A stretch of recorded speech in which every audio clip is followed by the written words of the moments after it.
At today's Ministry of Health virtual update, there was an emphasis on encouraging Tobagonians to test for the disease. Our reporter Sunil Lalo was in attendance and he files this report. Sunil? Thank you, DK. Health officials are encouraging people with any flu-like symptoms in Tobago to get tested for COVID-19. The statement comes just days after supporters of political parties in Tobago flouted COVID-19 protocols during the THA election campaign late last week and into the weekend.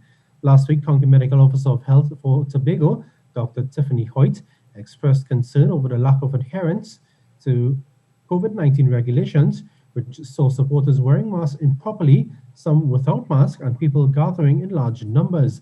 Epidemiologist Dr. Avery Hines says Tobago generally has low numbers of COVID-19 at this time, but it shows that the health ministry continues to collaborate with officials in the sister isle for any potential increase in cases.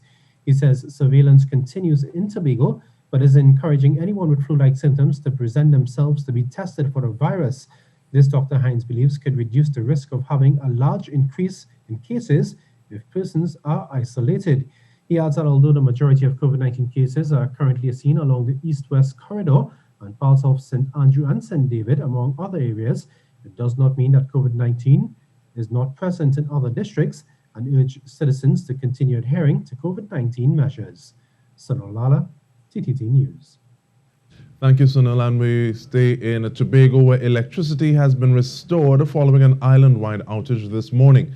TNTech confirms that ongoing election recount exercises were briefly affected, but said the Commission, in conjunction with the Elections and Boundaries Commission, prioritized restoration of supply to the two recount locations at Calder Hall and Glen Road to minimize delays to the process. TNTech says inquiries are being conducted to determine the reason for the outage, which occurred at 8:53 a.m. during a maintenance exercise on circuits leaving the Cove Power Plant. Customers lost supply for between 20 minutes to just over 1 hour.